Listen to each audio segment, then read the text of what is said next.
You're listening to and such a short amount of time to do it in. We were really a Mamma Mia podcast. Hi, I can hear you. How are you, my lovely? I'm stoked that there's no camera here because I was like, oh, fuck. Oh, there you are. I can see you. Constance Hall is a hot mess. She won't mind me saying that, really. She actually agrees. Last time I interviewed her, I described her as a bogan Oprah, and she agreed with that too. But even though 2020 has been a terrible year for so many people, Constance has done it even tougher than most. It was like off a movie. Like I felt like I was watching myself, running down the street and trying to push through everyone. From Mamma Mia, I'm Mia Friedman, and you're listening to No Filter, a weekly interview podcast with people like Constance Hall who tell their stories very candidly and aren't afraid to be all kinds of vulnerable. Candid and vulnerable are two words that actually define Constance Hall, and they're what make her such a compelling public figure.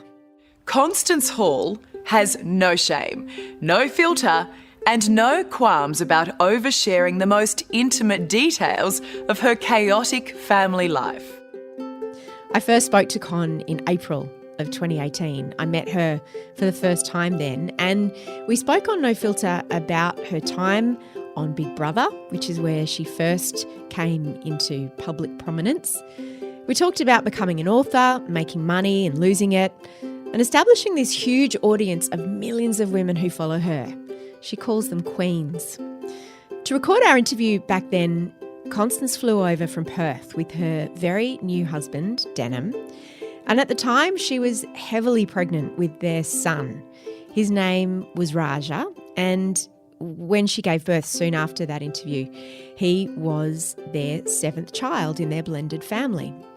Con arrived at Mamma Mia in a flurry of people I'll never forget. She was wearing a bra top and this low-slung, kind of flowing floral skirt, both of which were part of her fashion label. And she was all big belly and big hair and loud voice and charisma in spades.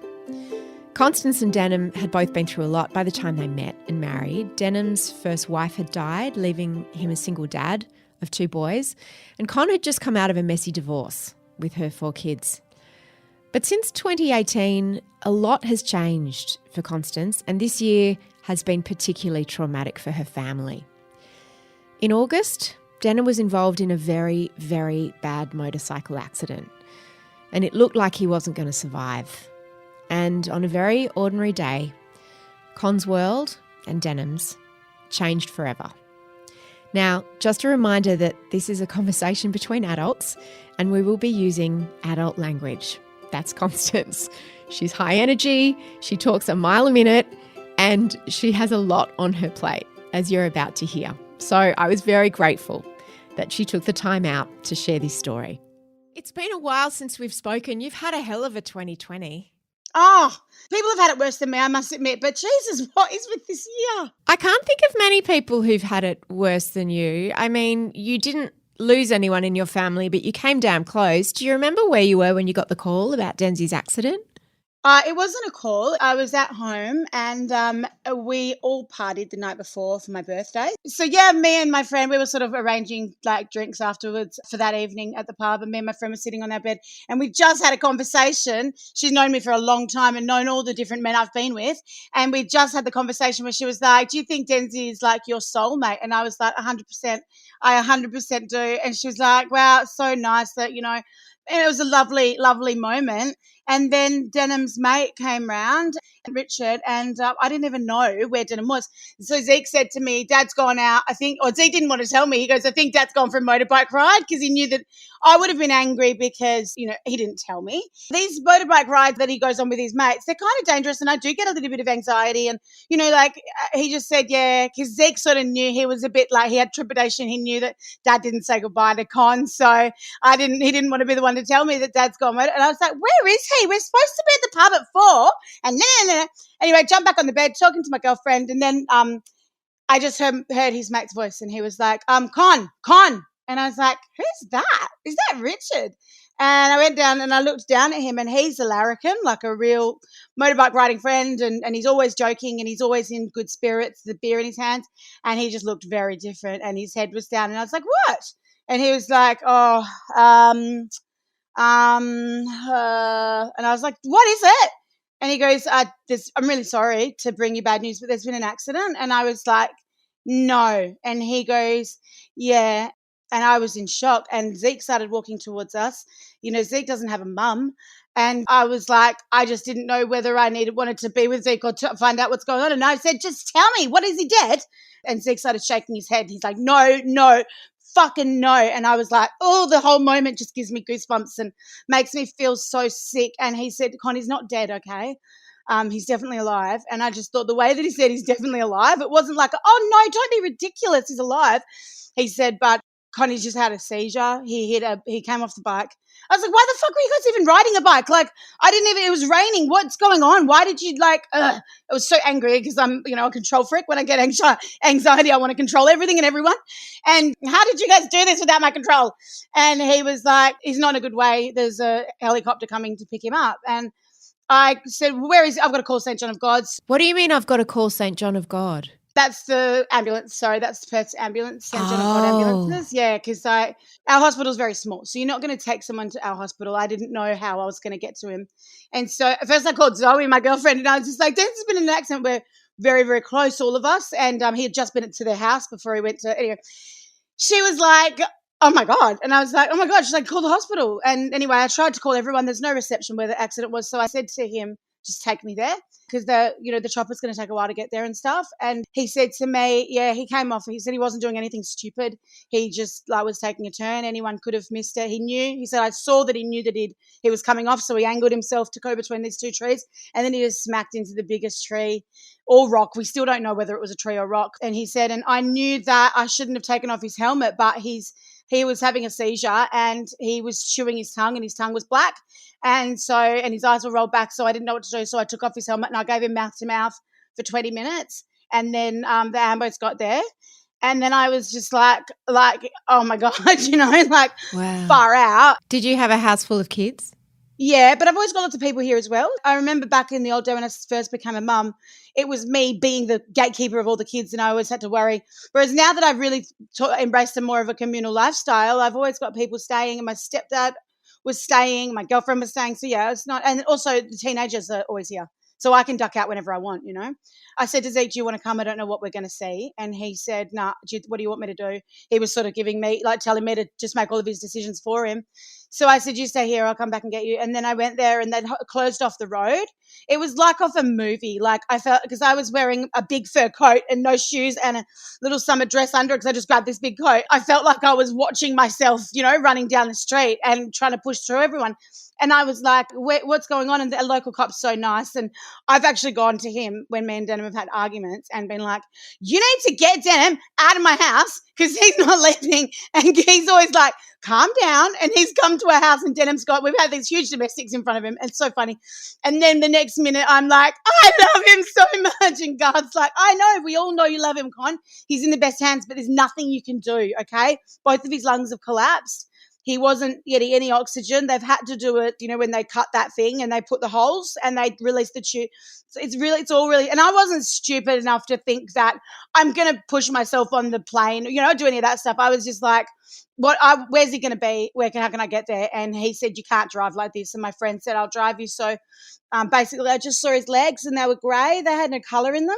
I saw them wheeling him and I was just like, oh my God, he looked like a corpse, like he was, and they were wheeling him to the ambo and then they had to get you stable before they can put you on the plane. So they were just trying to get him stable. And I sort of think that whole time, this adrenaline kicked in with me. And I think that a lot of that had to do with Zeke, Raj's too. He's not going to, he wasn't going to be, noticing it, but I knew that Zeke was my responsibility to look after him, be strong for him and Denim. And so I just really do think that I had this amazing thing. I'm not a tough chick, I scream crying getting my Botox and this amazing force took over and just went, you can't fall down now because this boy needs you and you've got a 16-year-old tart and he's about to lose his whole world. And I said to Dens that by the time he came back, I think it was kicking in and then, the grief and then he came back. So it's almost as if I sort of fell and just before I hit the ground I was cushioned. In that moment, did you feel very calm Or did you feel very speedy, like you could have lifted a car? Both. So I was flipping, and like I do that when I get really sad. Like I make jokes, and like I was saying funny things about, because the worst part for me is that when I bought him the motorbike, my joke was that I was lowering his life expectancy. I was saying to people like, why would you buy Denim a motorbike? Oh my God, he's, crazy. And I was like, because I love him and I want him to be happy, and he wanted a motorbike. And plus I'm lowering his life expectancy. So it's a financial decision in the end. And people would laugh, and I just thought it was funny. And then I was just like, oh shit, I really was. Like there was a feeling of guilt. Like he is a wild man, and he is going to do, he surfs when the shark alarms are on and stuff. It's just like, why did I do that? But you can't dwell on it. And then Zeke's saying to me, how do you think I feel, Con? He asked me to come for the bike ride, but I didn't go. And he would have been driving so much slower if I was on the back. And I was like, Zeke, he was going slow, man. Like he was at 60 or 70 when he hit the tree. That's slow for that bike. And he would have been doing it anyway with you on it. And I'd just have you both in fucking ICU. You can't think like that. And he's so resilient, Zeke, and he's so in touch with his emotions. And, he just lets it all out, and he has his cries, and he tells me that what he needs. And yeah, he's a really good kid. So I think that, I was lucky to have him, really kept me strong. But there were moments, sometimes when you're like getting manic and you're like, okay, like the doctor was saying to me, the doctors gave us a fairly okay prognosis. They said there's 2 brain injuries, he's broken his back in 4 places, but the spine looks intact.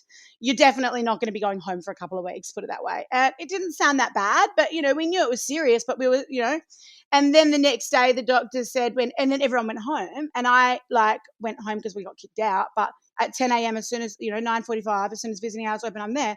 So I was there on my own, and he was just like, I'm fishing for any little hint. You know what I mean? Like, what is the brain pressure doing? Because he had a big thing drilled into his brain, and it was monitoring his brain pressure. So I was just monitoring that number all the time, knowing that if it got to a certain number, he was going to need to have a brain operation, and then he was going to be more brain damaged if he woke up.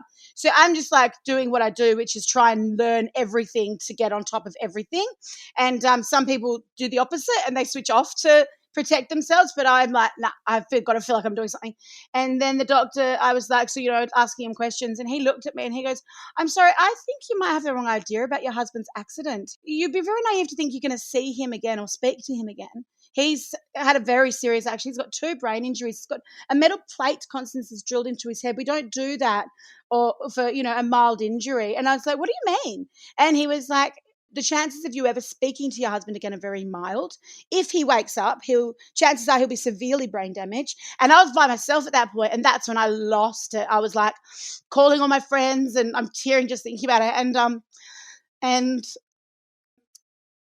I called my sister, and I was just bawling my eyes out. I couldn't breathe. I was like, I'm never going to see him again. I'm never going to be able to, I don't even really process things without Dens, because we live in this little bubble.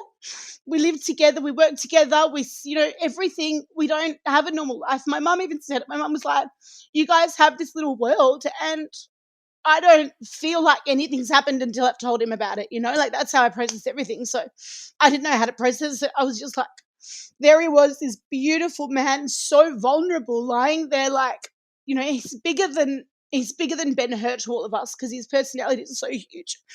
I obviously have unresolved issues about it, but oh, babe, well, it's such trauma, and it was so recently. Yeah, it was just the idea of losing him was just too much, and looking after him. And me and Denim always had this pact that, if I didn't want to die alone, I was always scared of cancer. And he said to me that if I got really sick, he would, get me a hot shot because I don't want to suffer. What's a hot shot? Like a strong dose of something that's going to help me float away rather than suffering. And we both really believe in euthanasia. And he said to me, and if we're old, I'll just lie down with you and we'll just do it together so you don't even have to die alone.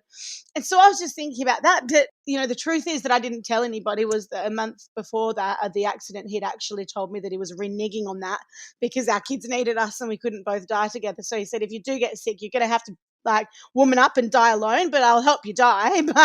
And so all these things, we're not supposed, this isn't how we die. You too and your romantic chit chat. I know, we are really, really bugged like that. And anyway, so then my friend who had just gone home, Ed, he was like, I called him and I was just like, he's just not coming back. Like the doctor said to me, this brain injury, there's a 1 in 3. One is that he dies, one is that he's mildly brain damaged, and one is that he's severely brain damaged. And the best I can hope for is mildly brain damaged. And I don't know how I'm going to fill fill that hole.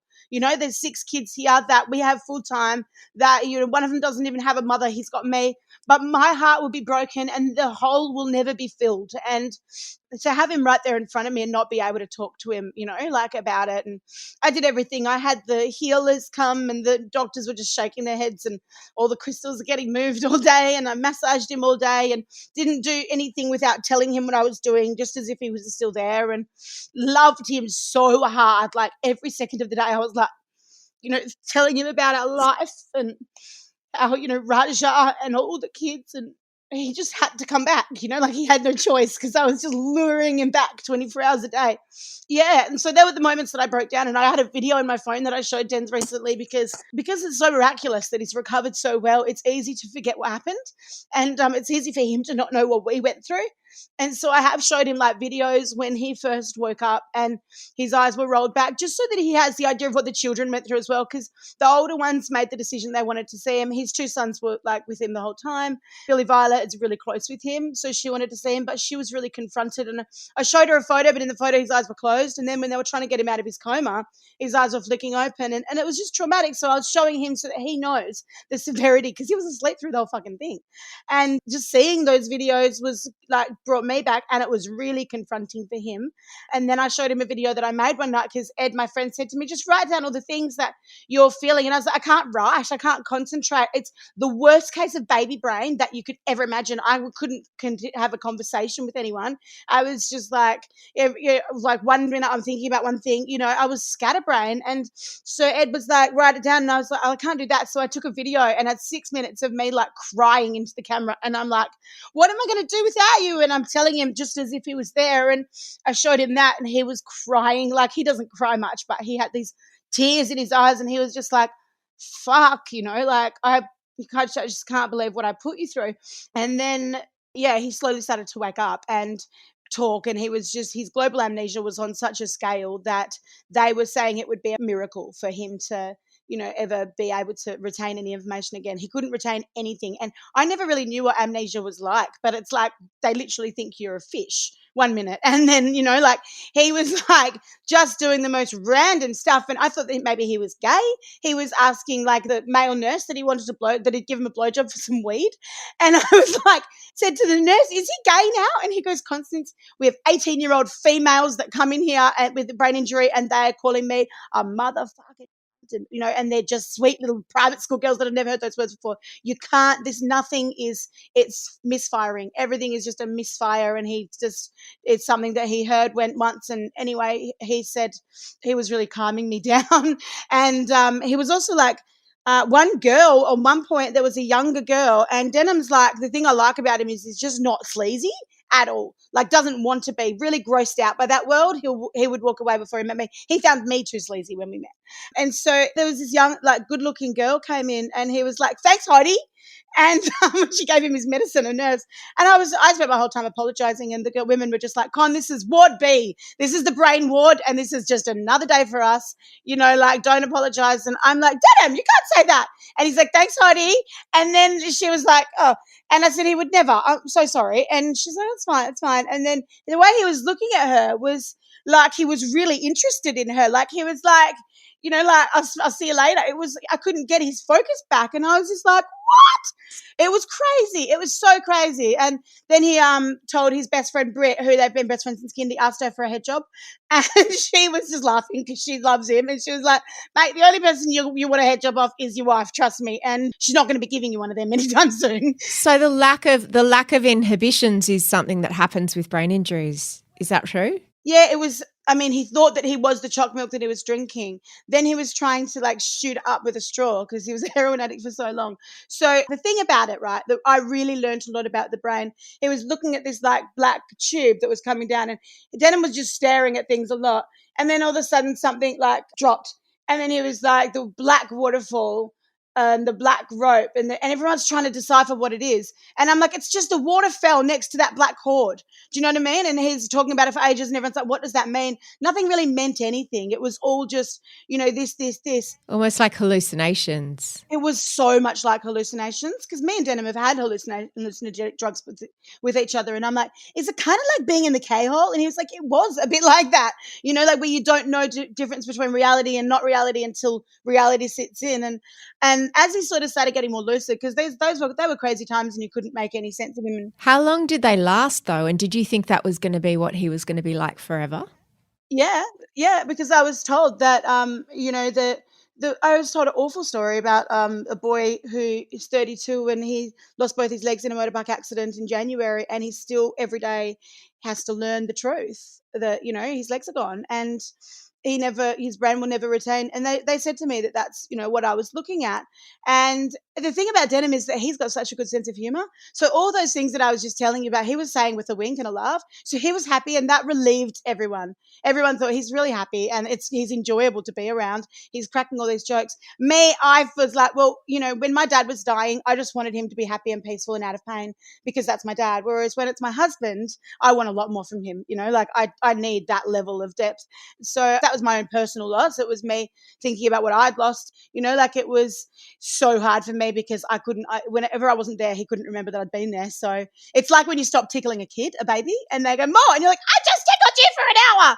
That's what it was like with him. He was like, "What? How could you leave me like this, Con? What have I done? Have I done something?" There's the guards there because he was had the neck brace on and his ligaments were still very, so if he thrashed too much, so he had to have guards with him. So in his mind, he's done something wrong, and he thought that he'd really fucked me up or really fucked me over, and I'd just had enough this time. And, like these things are coming into his head, and I just wanted to reassure him all the time, but he was dropping the information. What did you do about the media? Because was that something else to manage when the media found out? Well, they said to me that the media's here, and I didn't give a shit. But then they said they were going down to my house, and I was like, I just felt really invasive. All my kids were still here. I had come up with just the boys, and they were having a hard time with it. And, it was like, oh, why would you do that to my kids? My stepdad's really weird. He would be out there like, ghost hunting or something. He's into the paranormal. I didn't need that, ghost hunter Scott Robinson says. And so I sort of cut them off and just publicised. You took control of the narrative. Mentioned that they were going to do that. Yeah, that's right. And we sort of got together and decided we weren't going to talk about Denim's brain, because Sonny Garcia, Denim's favourite surfer, he tried to take his own life. And, it's just the media is just savagely wanting to get photos of him now that he's got all these disabilities. And it's just weird. That's a lot, I was protective of him. And so I didn't talk about that.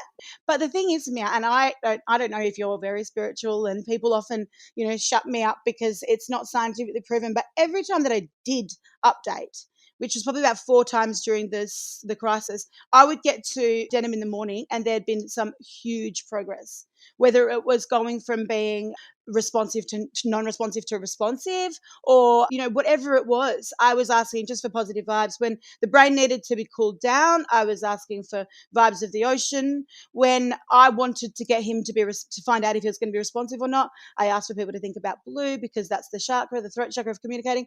And it was just, whether you believe it or not, that collective energy, I think. It doesn't matter whether you believe it or not. Yeah, exactly. However you get there, you get there. But the positivity and the love that was sent to us, I think had a huge impact on that. But it was so much progress. And then one day I went in to see him, and he just had this sort of different look in his eyes, and the relief to see me.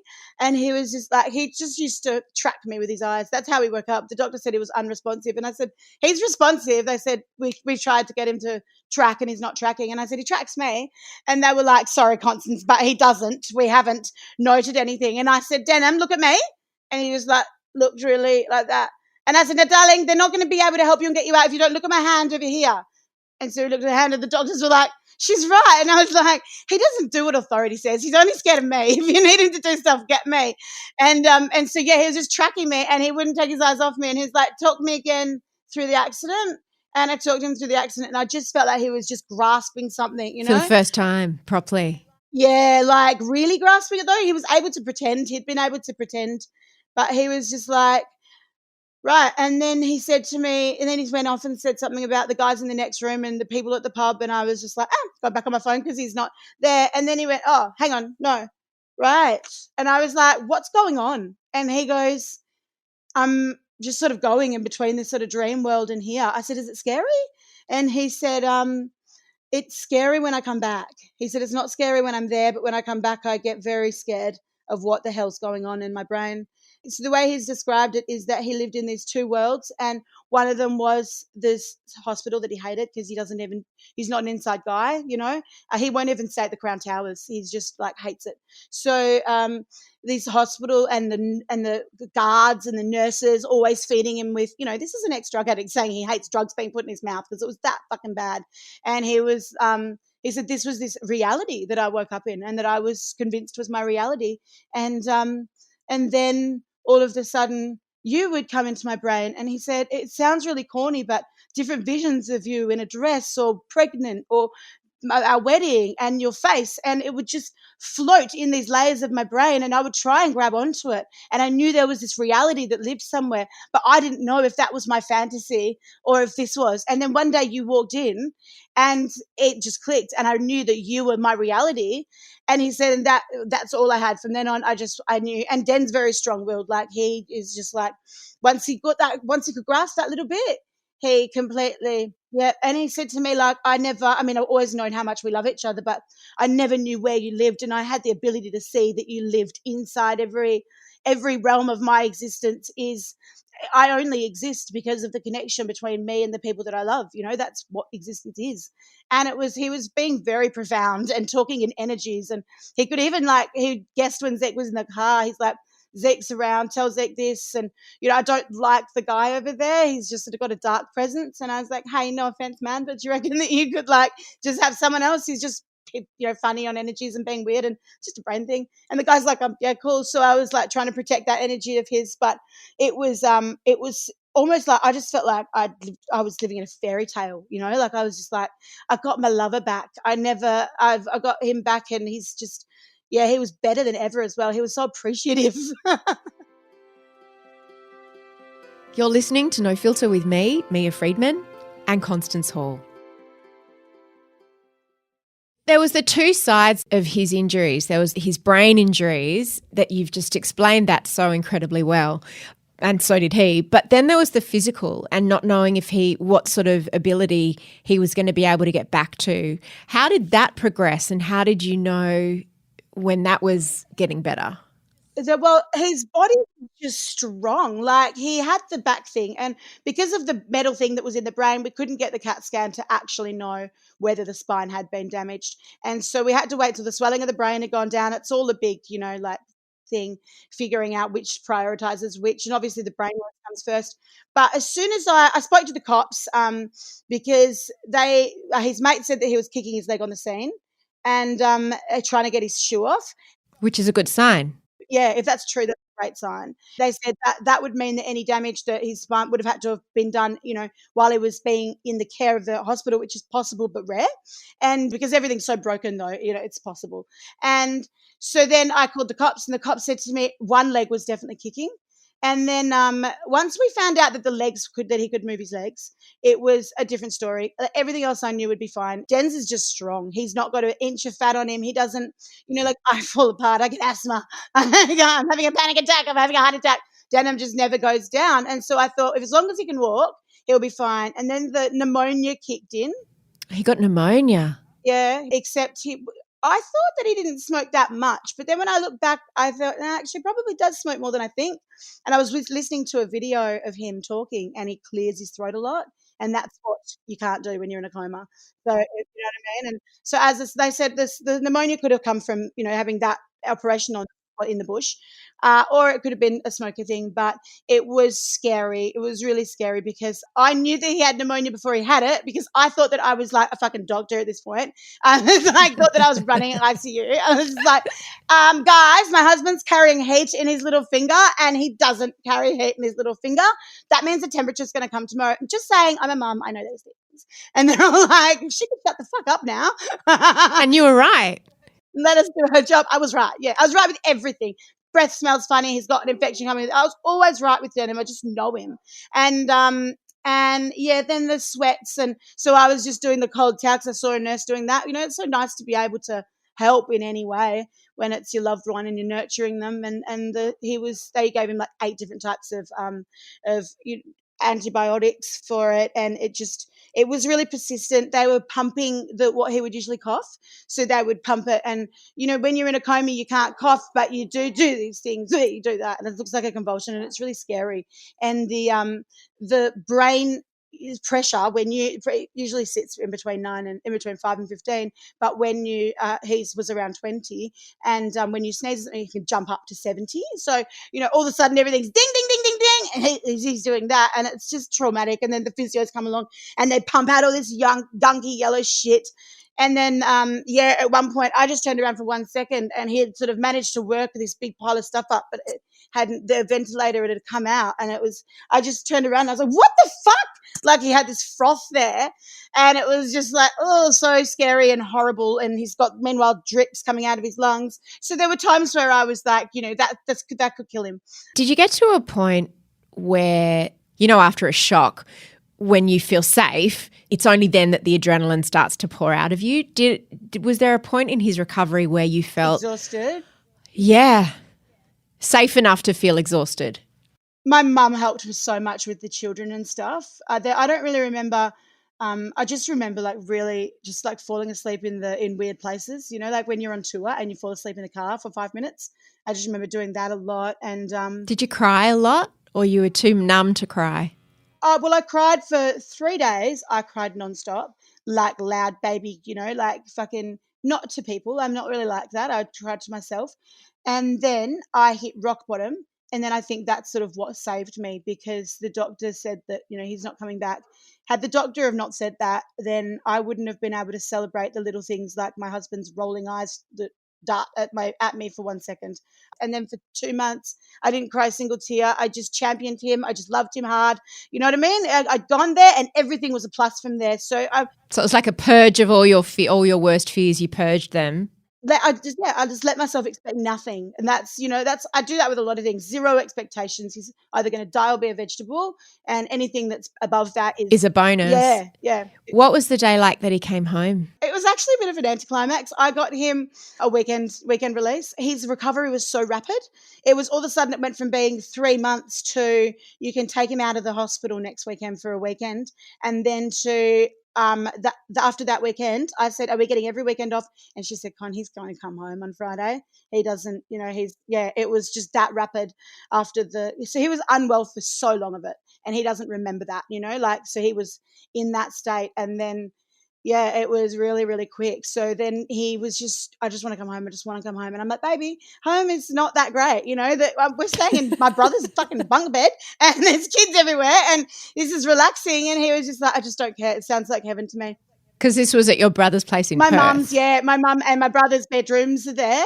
And so my brother's near where his rehab was. Got it. And anyway, so then the minute that he came home, it was just all like, I just want to come home. I just want to get out of here. The minute that he came home, I felt this shift in like appreciation. Like he had just become this appreciative God who just worshipped everything and wanted to be around me and the kids, and nothing was too much hassle. And then the second he got home, I could feel that he was like, it isn't that great. You're right. It's fucking hard. And I was like, and then, I can't even take you out for a beer. I can't do the things that you want to do because, I was really cautious of everything. I didn't want to give him a can of Red Bull, and so I was just like, just have another nap. So there was that anticlimax. But then, how long's he been home now, and what's it like? Well, there's problems that I didn't think were going to happen, and because I was just I've got my miracle man.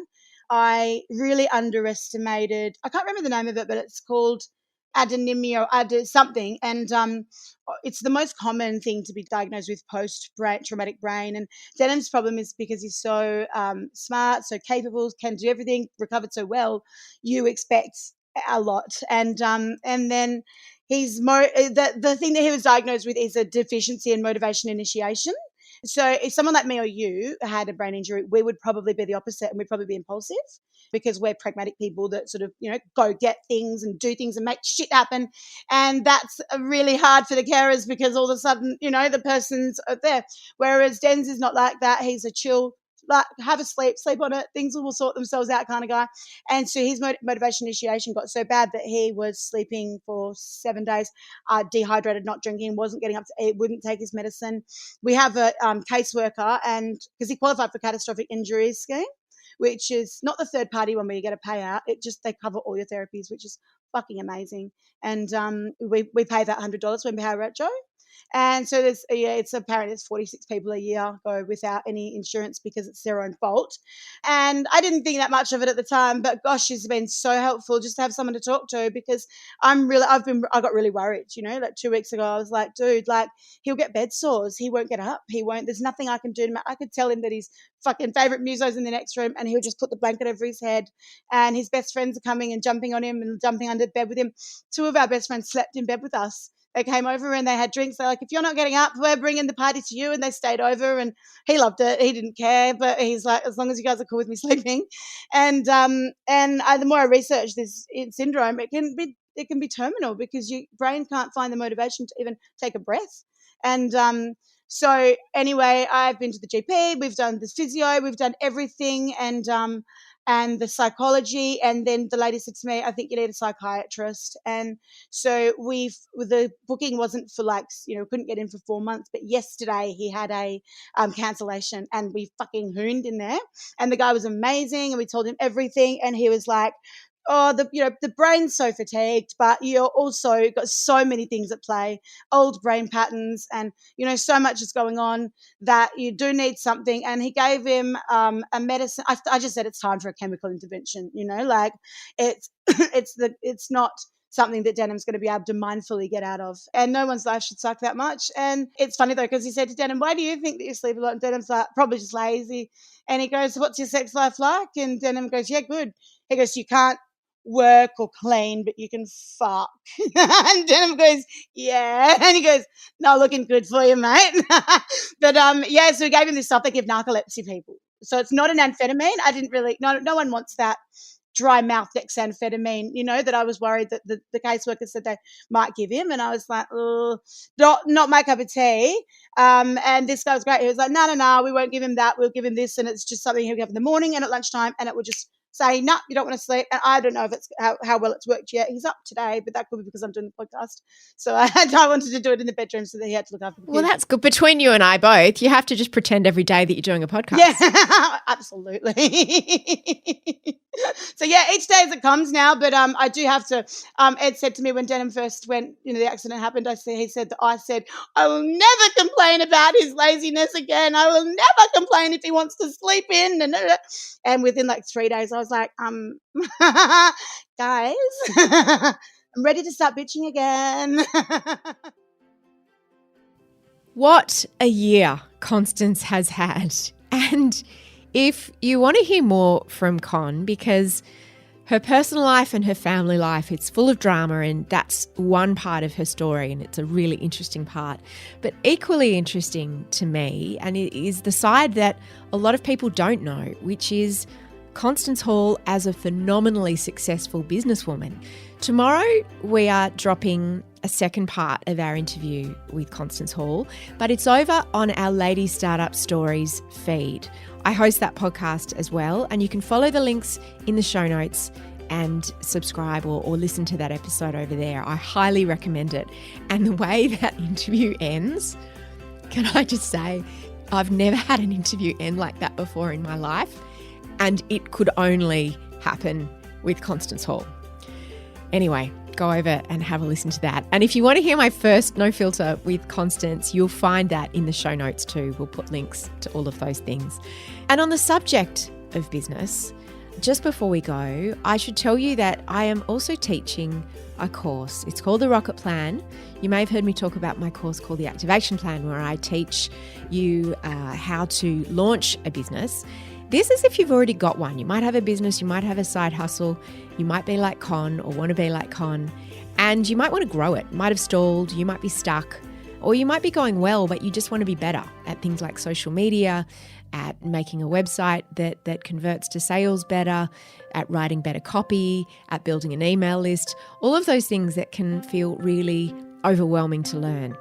I'll put a link in the show notes or go to ladystartup.com.au. It's a 3-week online course taught by me with group mentoring sessions with me. If it sounds like it's in your area of interest or you have someone in your life that you know could maybe benefit from it, tell them about it. Doors are open this week and they will only be open for a few days. So get onto it. This episode was produced by Leah Porges. The executive producer of No Filter is Elissa Ratliff. I'm Mia Friedman and I'll see you on mamamia.com.au. Mamma Mia acknowledges the traditional owners of the land we have recorded this podcast on, the Gadigal people of the Eora Nation. We pay our respects to their elders, past and present, and extend that respect to all Aboriginal and Torres Strait Islander cultures.